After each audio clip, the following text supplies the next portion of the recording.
2 Chronicles 14, 1 through 15. Devotional focus verse. And Asa cried unto the Lord his God, and said, Lord, it is nothing with thee to help, whether with many or with them that have no power. Help us, O Lord our God, for we rest on thee, and in thy name we go against this multitude. O Lord, thou art our God, let not man prevail against thee. 2 Chronicles 14:11.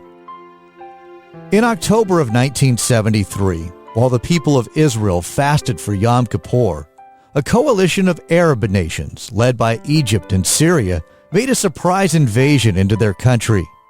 The armed conflict, later known as the Yom Kippur War, began on October 6th and ended with Israel's victory on October 25th.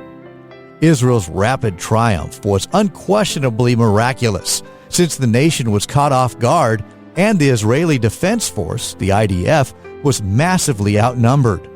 21-year-old Lieutenant Zvika Greengold played an important role in the victory. Greengold was home on leave on October 6th when he heard the familiar sound of Israeli fighter jets roaring through the sky. Knowing that no military exercises would ever take place on a high holy day, he rushed to his radio to find out what was going on. What he heard confirmed his fears. The nation had been invaded, and Syrian armored troops were engaged in an all-out assault on the Golan Heights. Greengold immediately hitched a ride to a nearby command center, only to find that all the tanks had been deployed. However, he located 2 damaged tanks sitting unmanned at a repair depot. After hastily assembling a crew from backup staff left on the base, he radioed the brigade commander that he had a tank force ready to go. He was cleared for battle and received the code named Koa Zvika, Zvika's force. IDF troops in the area heard the radio report that Zvika's force was joining the action. They were encouraged, thinking that reinforcements were coming to their rescue. They had no idea that Greengold had only 2 damaged tanks, nor did the brigade commander. Greengold didn't dare report that fact over the radio for fear the information would be intercepted. Greengold and the men with him immediately engaged the Syrian tanks that were advancing unopposed on a nearby road. They destroyed 6 of the Syrian tanks, but Greengold's vehicle was damaged, so he switched to the other tank and sent the damaged one back for repairs. Taking advantage of the darkness and moving constantly from one spot to another to find good firing positions, he managed to fool the Syrians into thinking the opposition was a significant threat.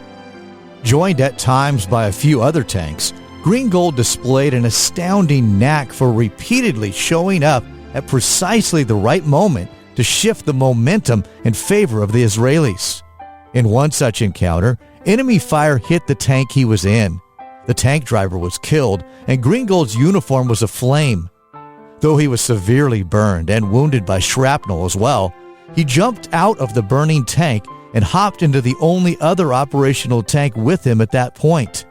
Then the one-man Zvika force continued driving to various strategic positions in the area, firing on the approaching Syrian tanks with deadly precision.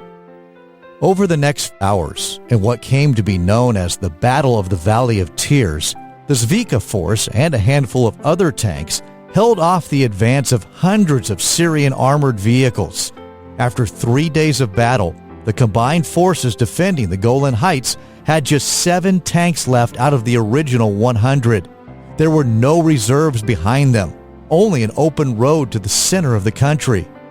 Miraculously, on the 4th day of the battle, the Syrians began to retreat, just as the Israeli defenses were about to collapse. In our text today, a similarly impossible military victory took place. The army of King Asa of Judah was about half the size of the force from Ethiopia that confronted them when they set the battle in array in the valley of Savatha. We don't know if Lieutenant Greengold prayed when he faced his enemy, but Asa did. Our focus verse relates that the king cried unto the Lord his God. He knew that God's might was not limited by man's weakness, so he proclaimed his trust in God and said, "In thy name we go against this multitude, O Lord." Verse 11. In response to Asa's prayer, God gave a mighty victory to Judah, and the enemy forces fled before them. Verse 13 relates that the Ethiopians were overthrown, that they could not recover themselves, for they were destroyed before the Lord and before his host. Not only were the armies of Judah victorious, but they obtained much spoil from their vanquished enemies. There's a lesson for us in Asa's actions. When we face battles that seem impossible to win, we need to remember who is on our side. When we turn to God for help, acknowledging our helplessness, but trusting in his mighty power, he will come to our aid. There's no need for us to feel overwhelmed or afraid, because there is no foe that he cannot conquer. When our trust is in God, victory is sure.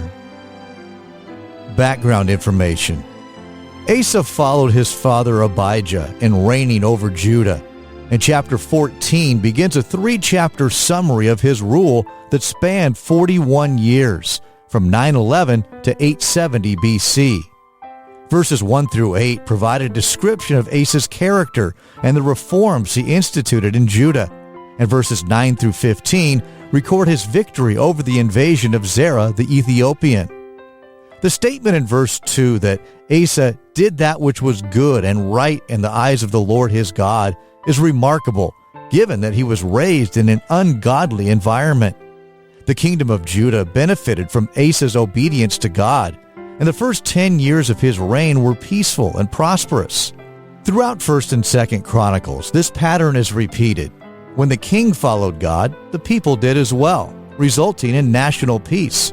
When the king turned from God, the people also rebelled and suffered the consequences. Like Hezekiah and Josiah, Asa is frequently classified by Bible scholars as a Reformation king.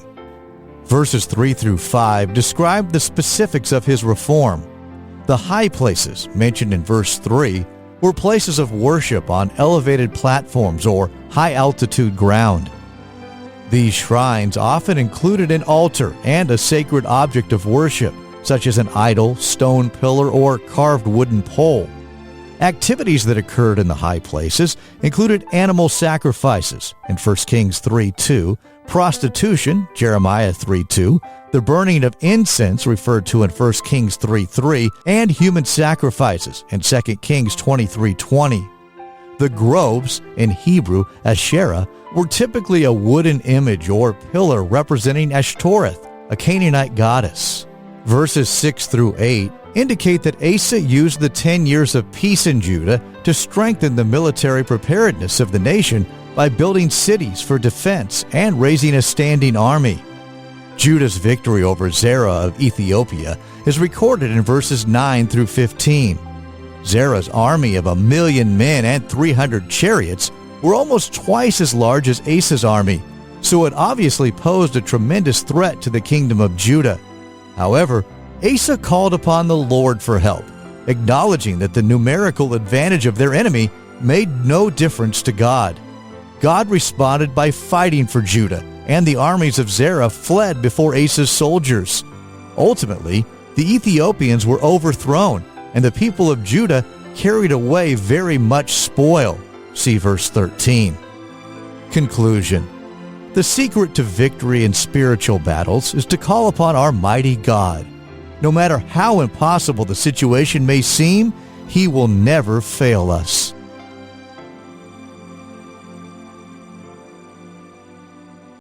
Chronicles chapter 14.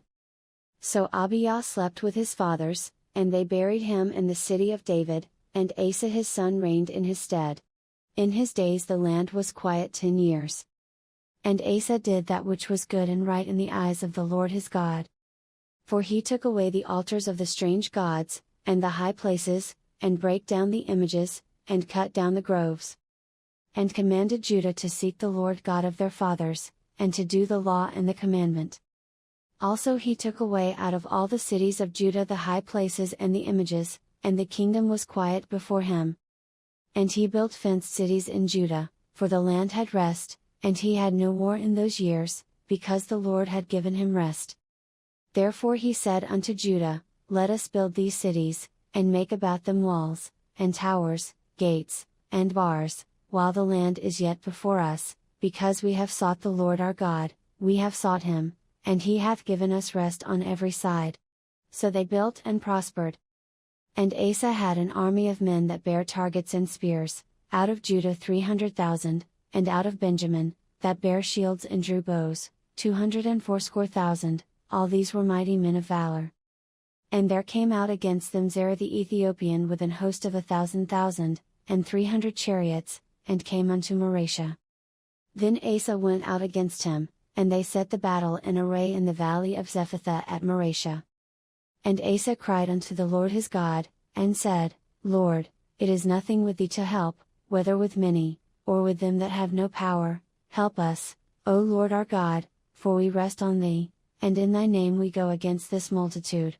O Lord, thou art our God, let no man prevail against thee.